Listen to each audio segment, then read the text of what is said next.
নাই? ইনি আসলো কেন? ইনি আমাদেরকে ভালোবাসে। এই মুহূর্তে আমি তাকে কিছু কথা বলার জন্য অনুরোধ করছি। আসসালামু আলাইকুম। আমি অতি সাধারণ একজন মা। আজ আমাদের সন্তানদেরকে এভাবে মারা হচ্ছে কেন? আমি বিচার চাই, পুলিশের কাছে বিচার চাই। কেন আমাদের সন্তানদেরকে মারলো? যারা কেন মারলো? পুলিশ মারলো কেন?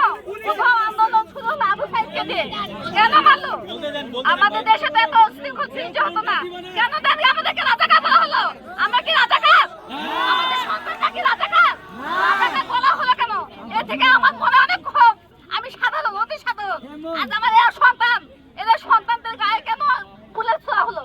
পুলিশ কি পারেনি এদেরকে রক্ষা করতে? আমাদের দেশকে আমরা পুলিশের প্রতি এত আস্থা, এত বিশ্বাস, কেন পুলিশ আমাদের প্রতি একটু আস্থা থেকে যদি আমাদের সন্তানদেরকে রক্ষা করো না? আমরা কি তাদের কাছে একটু আশা করতে পারি না?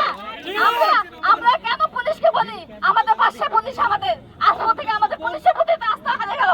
এরপর থেকে পুলিশ আশা করি পুলিশ আমাদের পাশে থাকবে, আমাদের সন্তানকে রক্ষা করবে। বুকে একটা পুলিশ তাদের না ধরে সন্তানরা সেটা ধরবে। সন্তানরা আজ আমাদের সন্তান একটা সাইড যদি মরে 1000টা সাইড আসবে। একজন মা যদি মরে 1000 মা আসবে। আমার মতো 1000 মা আগে আসবে। একটা সন্তানদেরকে আপনারা কিছু করতে দিবেন না। আপনার একটা মুগ্ধ চলে গেছে, 1000টা মুগ্ধ আসবে। 1000টা শিশু চলে গেছে, 1000টা সন্তান মা চলে গেছে। কেন হচ্ছে? আপনারা এর জন্য আপনারা শৃঙ্খলার লোকেরা আছেন, তা আপনারা দেখবেন আপনাদের বসতি আমাদের এইটা আস্থার জন্য থাকে, বিশ্বাসের জন্য থাকে। আপনারা আমাদের সন্তানদেরকে রক্ষা করবেন, এইটুকু আমার বক্তব্য ছিল।